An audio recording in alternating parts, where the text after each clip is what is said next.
और एक नियम जो विश्वनाथ मुनि ने अपनी धर्म पत्नी को बताया है, 7 नदियों का जल, 7 सरोवर नहीं, 7 पवित्र नदियों का जल,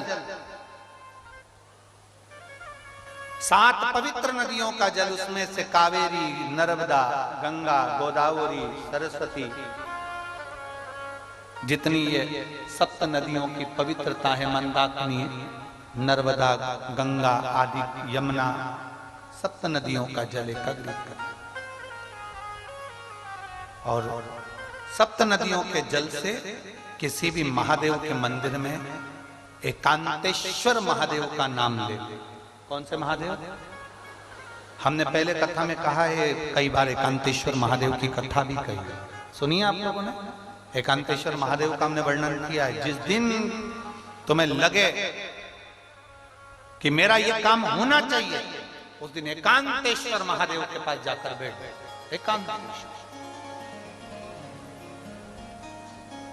एकांतेश्वर महादेव मतलब बाहर मिलेंगे। ये लोग कहते हैं कि यहाँ नर्मदेश्वर महादेव है, कल हम गए थे दर्शन करने के लिए। इनका कहना है कि ये नर्मदेश्वर महादेव है, पर हमारा जो स्पर्श मात्र से हम जो समझते हैं, हमने ये जाना है कि ये जो धरा है, ये जो भूमि है तारा बाबा की जो कुटिया है, ये शहर से दूर होना चाहिए। अर्थात पहले यहाँ शहर नहीं थी, ये एकांत में थे, एकांत में थी। तो यहाँ जो तारा बाबा आराधना करते थे शंकर की, वो शंकर साधारण नहीं होगा, वो एकांतेश्वर महादेव ही कहलाया। एकांत, एकदम एकांत। इनका कहना है नर्मदेश्वर है, वो नर्मदा का शिवलिंग है। शिवलिंग कहीं का भी हो सकता है, पर उसकी एकांतता देखी जाती है, एकदम मौन स्थिर, साथ बैठे, जहां केवल शिव के सिवा कुछ भी नहीं, शंकर के सिवा कुछ। जो आया वो गुफा के चक्कर में घुस गया, जिसको शंकर से मिलना था वो डायरेक्ट पहुंच गया, उसे गुफा से मतलब ही नहीं रहा, उसे तो एकांतेश्वर से मतलब था। पहुंचा, बैठा, जल चढ़ाया, स्पर्श किया और चल बाबा से अपने दिल की बात, हृदय की बात, एकांतेश्वर। 7 नदियों का जल रखकर 7 बेलपत्र के ऊपर, 7 नदियों का जल, एक बेलपत्र ली, उसके ऊपर एक कटोरी में, एक बाटकी में, एक पात्र में एक नदी का जल, दूसरी बेलपत्र ली, दूसरी कटोरी में फिर जल, फिर तीसरी में बाबा की आराधना कर कर, शिव से विनती कर कर, भगवान शंकर के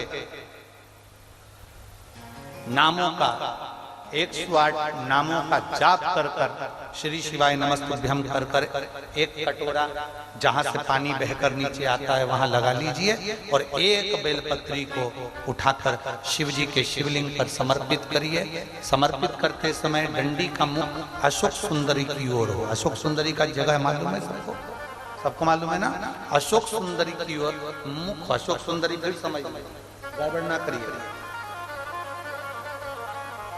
ये शिवलिंग जलाधारी, ये जल बह रहा है नीचे सामने से, स्थान गणेश जी का, कार्तिकेय जी का, बीच में एक मोटी सी लाइन होती है, वो अशोक सुंदरी का स्थान है।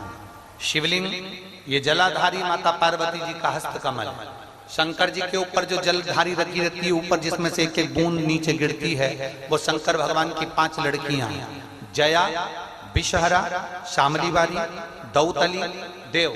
शंकर जी की 5 लड़कियां शिव जी के ऊपर एक एक बूंद पानी गिराती रहती हैं। शंकर भगवान की कुल कितनी लड़कियां हैं? 6। कितनी लड़कियां हैं? 6। 5 जया, विषहरा, शामली बारी, दौतली, देव। शंकर जी की 6 नंबर की लड़की अशोक सुंदरी। जब हम प्रयोग करेंगे एकांतेश्वर महादेव का, ये बेलपत्र जो हमने समर्पित करी उस डंडी का मुख अशोक सुंदरी की ओर हो, डंडी का। आप बैठे कहां पर हो? जल चढ़ाते समय शिव जी को जल कहां बैठकर चढ़ाया जाता है? जम के बोलो जरा। जहां से जल बहकर जा रहा है इसके ठीक विपरीत की ओर, ठीक विपरीत की ओर जल बहकर जा रहा है इधर, तो तुम बैठोगे इधर, इधर नहीं बैठोगे, इधर नहीं बैठोगे। जल इधर बह रहा है तो तुम इस साइड बैठोगे। यहाँ बैठकर फिर बेलपत्र को आप समर्पित करोगे। डंडी का मुख उधर होगा, पत्ती का मुख आपकी ओर होगा, और जो एक नदी का जल है वो समर्पित कर कर जो पात्र लगा है उसमें वो जल इकट्ठा होते चले जाएंगे। दूसरी बेलपत्र उठाना है, 108 बार शिव का नाम लेना है, फिर वापिस बेलपत्र श्री शिवाय नमस्तुभ्यं कर कर समर्पित करना है। डंडी का मुख अशोक सुंदरी की ओर होना। जब 6 बेलपत्र अशोक सुंदरी की ओर जाएगी, 7वें नंबर की जो बेलपत्र है उसका डंडी का मुख आपकी ओर होगा, और डंडी का मुख आपकी ओर होकर जल चढ़ाकर आप उस जल को झेल लेंगे। जहां नंदी बैठे हैं, नंदी का जो पांव जिस जगह पर उठाओ, अगर इस पांव उठाओ तो इस ओर, ये पांव उठाओ तो इस ओर, नंदी का पांव जहां उठा रहता है वहीं पर बैठकर पति पत्नी दोनों उस जल को आचमन कर लेंगे, दोनों उस जल को पूरा पी जाएंगे और बाबा से झोली पसार कर प्रार्थना करेंगे कि हमें संतान का सुख देना, मेरा देव अधिदेव महादेव प्रदान कर।